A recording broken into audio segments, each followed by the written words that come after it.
I managed 400 shipping lanes across 3 continents while Marcus managed his 10. That was our reality at Global Freight Solutions. My name is Leighton, and I was the Director of Operations Strategy, the person who actually made sure cargo moved, contracts got signed, and profit margins stayed healthy. Marcus was the VP who showed up at 10, left at 3, and somehow got credit for everything that worked. I built the routing algorithms that saved the company millions. Marcus golfed with the CEO and talked about synergy. I spent weekends fixing supply chain disasters. Marcus spent weekends posting Instagram photos from beach resorts. The weight of keeping this company running sat entirely on my shoulders while Marcus wore the crown and collected bonuses. I'd accepted this arrangement for 3 years. That was about to change in the worst and then best way possible. I found the error on a Tuesday night at 11 p.m. I was reviewing Marcus's expansion plan, the one he was presenting to the board in 3 weeks, when the numbers stopped making sense. I ran them again, then again. There was a $15 million hole in the budget. He'd calculated shipping costs using outdated fuel prices and ignored new tariffs on Asian routes. The expansion would fail catastrophically within 6 months. We'd lose contracts, credibility, and possibly the entire company. I could have exposed him immediately. Sent the analysis to the board. Watched him fall. But I wasn't that person yet. So I scheduled a private meeting for Wednesday morning to give him the information quietly, to save his reputation and hopefully get some acknowledgement that I was more than just a spreadsheet girl. I genuinely thought he'd thank me. I was so incredibly naive. Marcus leaned back in his leather chair, barely glancing at my analysis. Leighton, you're being dramatic. These projections are fine. I pointed to the specific line items. Marcus, the fuel cost assumptions are 6 months old. The new tariffs alone will add $12 million to our annual costs. The expansion plan doesn't account for. He cut me off with a laugh. You're a spreadsheet girl, Leighton. You see numbers. I see the big picture. I'm a visionary. You're a technician. My chest tightened. I'm trying to help you avoid a massive financial disaster. He stood up, dismissing me. What you're trying to do is make yourself look important by tearing down my work. Stay in your lane. Do your data entry. Let the executives handle strategy. I stared at him, stunned. Data entry. I built this department's entire operational framework. He smiled condescendingly. And I appreciate your contributions. But vision requires a different skill set. One you don't have. The department meeting happened Friday afternoon. Everyone was there.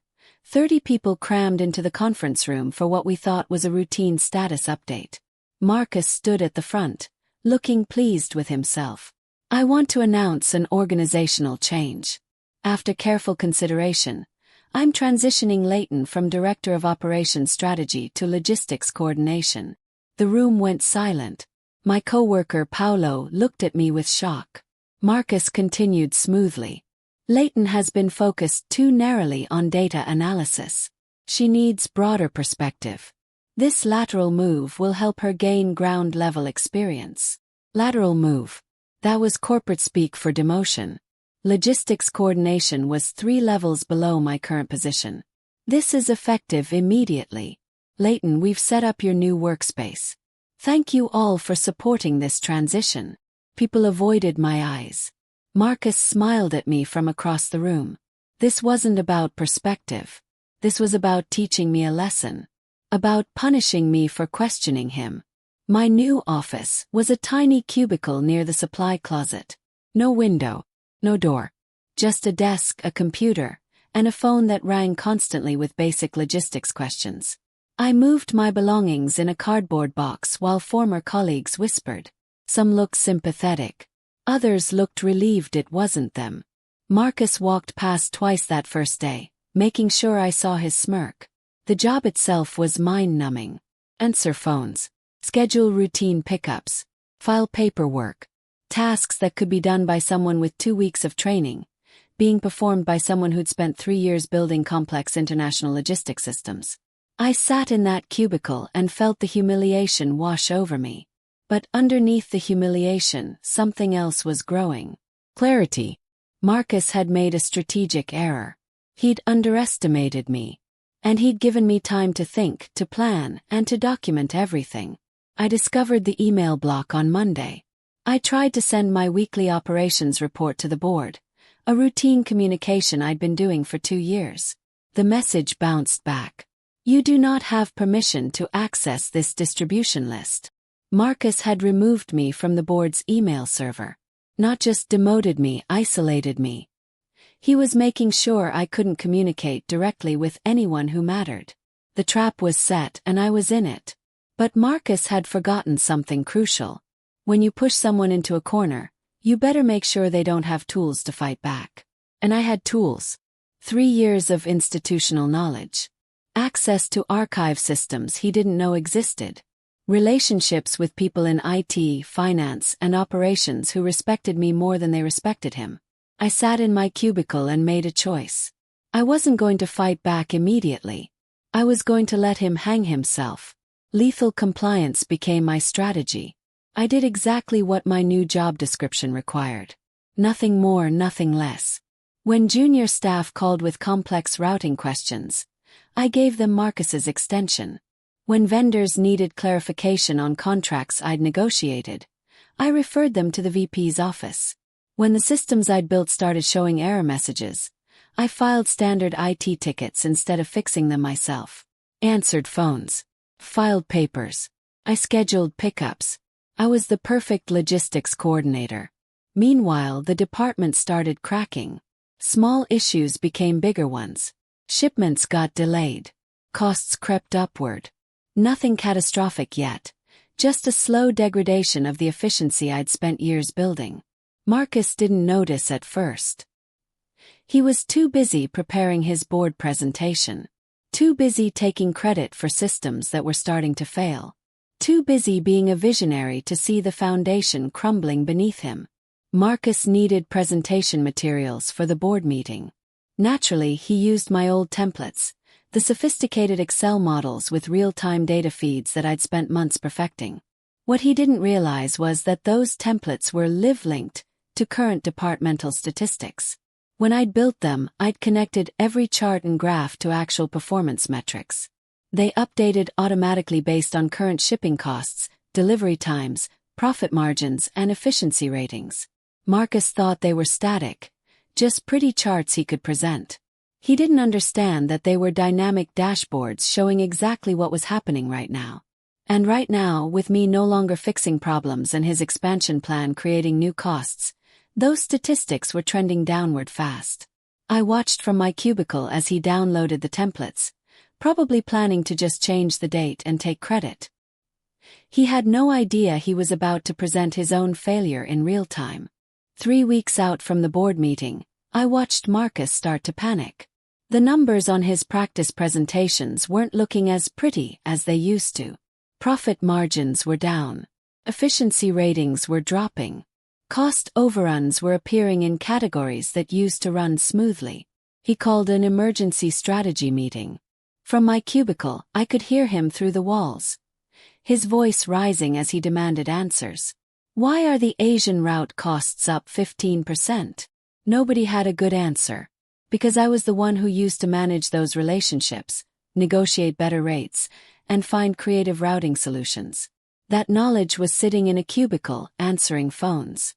He tried to fix it himself, clicking through the templates, changing numbers manually. But the templates were smarter than he was. They pulled from the actual database.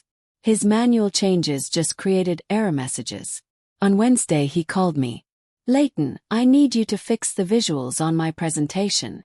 Marcus stood over my cubicle, trying to sound authoritative, but I could hear the desperation underneath. I looked up from the shipping schedule I was organizing.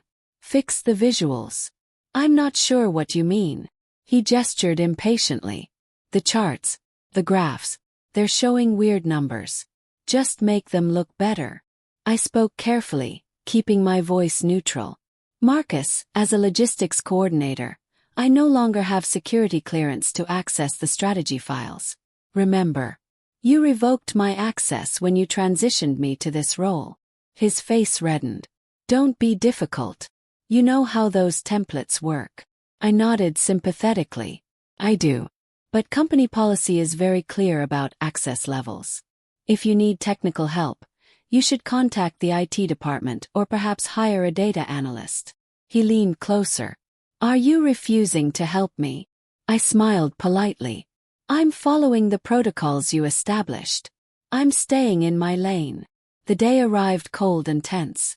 The board was coming for their annual strategy review, the most important meeting of the year. Mr. Sterling himself was attending. Alexander Sterling, the billionaire founder who'd built this company from nothing 30 years ago and still owned 60% of the stock. He was legendary, terrifying, and known for asking questions that exposed incompetence instantly. The office atmosphere changed the moment his car pulled into the parking lot. People straightened their ties, checked their appearance, and suddenly started working with intense focus. Marcus was in the conference room 2 hours early, frantically rehearsing. I could see him through the glass wall, clicking through slides, probably still trying to figure out why the numbers looked wrong. I sat in my cubicle, answering a phone call about a routine pickup. But I'd prepared something special. Folder. A comprehensive, meticulously documented folder. And I'd already emailed it to someone very specific. The presentation began at 10 sharp. The board sat along one side of the massive conference table. 6 people in expensive suits with decades of business experience between them. Mr. Sterling sat at the head, 70 years old but sharp as a knife. His gray eyes missing nothing. Marcus stood at the presentation screen, confident despite the chaos of the previous weeks. Ladies and gentlemen, I'm pleased to present our expansion strategy, a bold vision that will triple our Asian market presence. He clicked to the first slide. It was my work, of course. My analysis, my routing maps, my cost projections. Just with his name on it. I sat in the back row, where coordinators were allowed during board meetings. Taking notes like a good assistant. Invisible again. Except this time I wanted to be invisible. I wanted to watch. Marcus was presenting beautifully. His voice confident. His gestures smooth. And the board was nodding.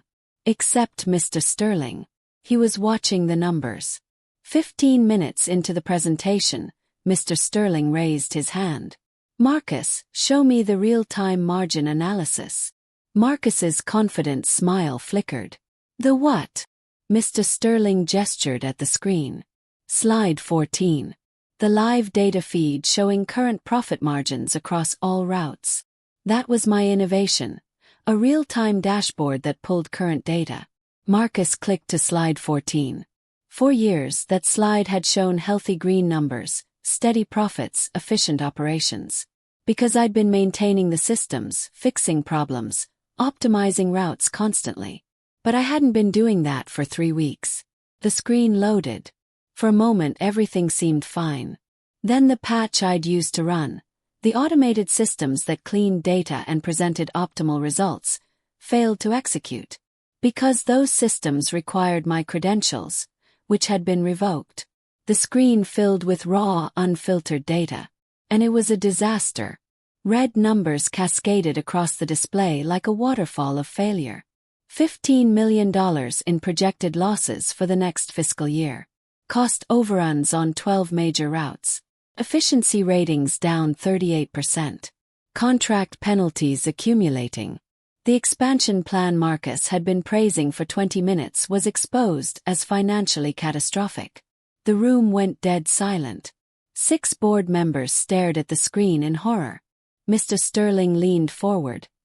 His expression unreadable. Marcus stood frozen, his remote control still in his raised hand. His mouth slightly open. The pretty presentation had turned into a confession of incompetence. Every assumption Marcus had made was wrong. Every projection was based on outdated information. And now it was all displayed in brutal, undeniable detail on a screen the size of a wall. I sat in the back row, perfectly still, watching his world collapse in real time. One of the board members spoke quietly. What are we looking at? Marcus tried to recover, but panic made him stupid. This must be a mistake. He clicked frantically, trying to go back to previous slides. But the damage was done. Mr. Sterling spoke calmly. What kind of mistake? Marcus's brain was clearly scrambling for an explanation. Then his eyes found me in the back row. And I watched him make the worst decision of his career. This must be an error by the logistics team. Our coordinator, Leighton, must have entered the data wrong. He gestured toward me dismissively. She's been having some performance issues lately, which is why we moved her to a less demanding role. 6 pairs of eyes turned to look at me. Marcus continued, gaining confidence from his lie. I apologize for this technical glitch. Leighton has obviously made errors in the data entry. We'll need to review her work and get you accurate numbers. I remained perfectly calm. This was the moment. The moment Marcus revealed who he really was. Mr. Sterling's gray eyes focused on me with laser precision. Leighton, did you enter this data? I stood up slowly, professional and calm. Sir, may I approach? He nodded. I walked to the front of the room, very aware of Marcus standing 3 feet away, probably expecting me to apologize and take the blame. Instead, I gestured at the screen. Sir, I didn't enter that data. Those are live feeds pulling directly from our operational database. I clicked a button on the remote, bringing up the source information. The data is entering itself based on current shipping orders, cost structures, and efficiency metrics. It updates in real time based on actual performance. Mr. Sterling's expression didn't change, but something shifted in his eyes. So these are real numbers? He nodded. Yes, sir. These are the actual projected costs and losses for the expansion plan as currently structured. Marcus interrupted desperately. She's trying to sabotage. Mr. Sterling held up one hand. Marcus went silent immediately. Mr. Sterling continued looking at me. You built these systems. It wasn't a question. Yes, sir. 3 years ago. They're designed to show real-time operational health. He nodded slowly. And what happened 3 weeks ago that caused this dramatic change? Paused, choosing my words carefully. 3 weeks ago, I was transitioned from Director of Operations Strategy to Logistics Coordinator. My system access was revoked. The automated optimization processes I'd been running require director-level credentials, so they stopped functioning. Understanding dawned on his face. And before that transition, these numbers looked different. I pulled up historical data. This is the same dashboard from 4 weeks ago. The screen showed healthy green numbers, steady profits. Marcus looked relieved for a second, thinking this vindicated him. Then I showed the next slide. And this is what the numbers looked like 4 weeks ago without the optimization layer I was running. Red numbers. Almost identical to today. Mr. Sterling smiled slightly. You've been holding the operation together. Mr. Sterling leaned back in his chair. Interesting. Because I've been watching your defensive filing for 6 weeks, Leighton. The room went completely still. Marcus looked confused. Felt my pulse quicken. Mr. Sterling continued. Every senior executive's emails are monitored by board security. Not read, just monitored for patterns. 6 weeks ago, our system flagged unusual activity. Someone was creating systematic documentation of warnings, filing them in obscure archive folders, and BCCing a personal email address on sensitive correspondence. He looked directly at me. That was you. He nodded. Yes, sir. He smiled, actually smiled. I had IT pull those files last week. Very thorough. Very professional. You documented every warning you gave Marcus about the expansion plan. Every concern you raised about cost structures. Every suggestion he ignored. Marcus's face went gray. Mr. Sterling gestured to his assistant, who pulled up a projection. Should we look at some of those archived files now? The screen filled with emails. My emails to Marcus, dated over 2 months, each one flagged with clear warnings. Subject: concern about Asian expansion fuel cost assumptions. Subject: new tariff impact on Q3 projections. Subject: urgent: $15 million budget gap in expansion plan. Every single one with Marcus's response, when he bothered to respond at all, dismissing my concerns. You're overthinking this. Stay focused on operations, not strategy. Your job is to execute my vision, not question it. Mr. Sterling read them aloud, his voice neutral but devastating. Then he showed the archived folder structure I'd created. The transparency folder.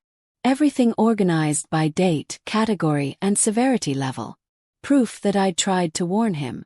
Proof that he'd ignored it. Proof that I'd documented everything, knowing this moment would come.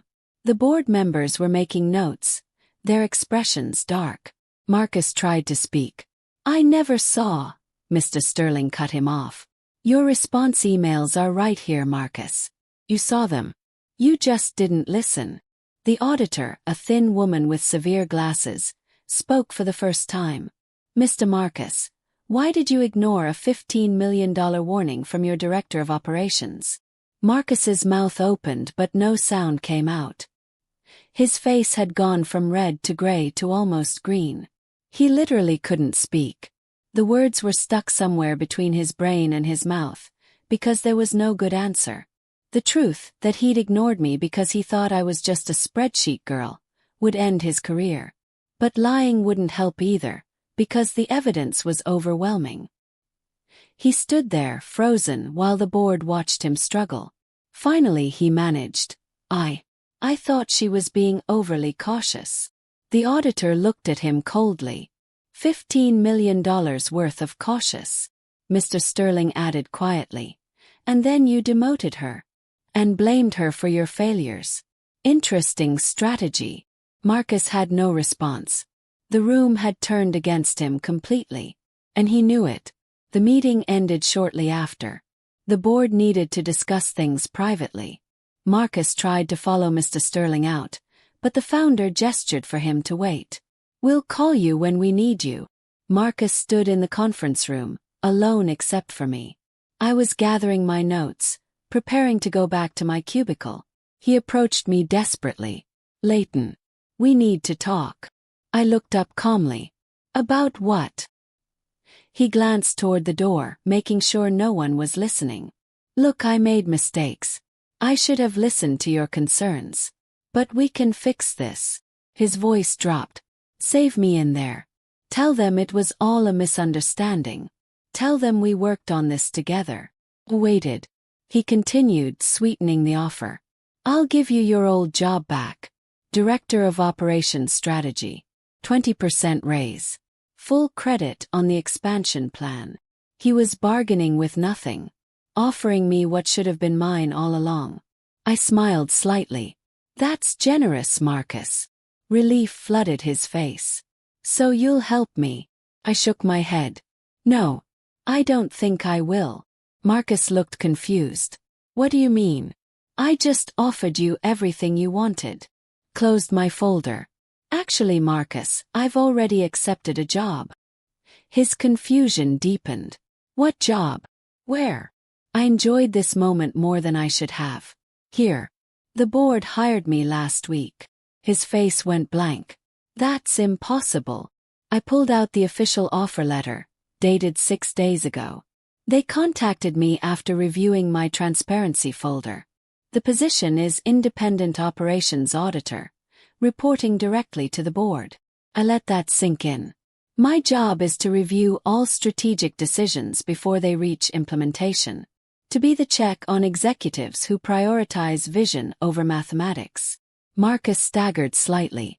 But you were in a cubicle. He nodded. I was. You put me there. Which gave me time to organize my evidence and meet with board representatives. Thank you for that, by the way. He looked at me like I was a stranger. You planned this. I corrected him gently. I documented reality. You planned your own downfall. I just made sure someone was watching.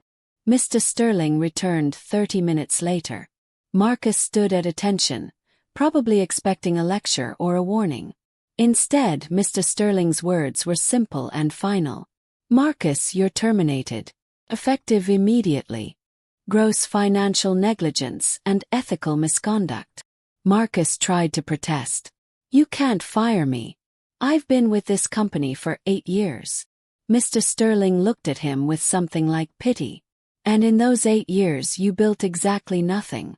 You managed talent poorly, ignored expert warnings, and blamed others for your failures. Security will escort you out."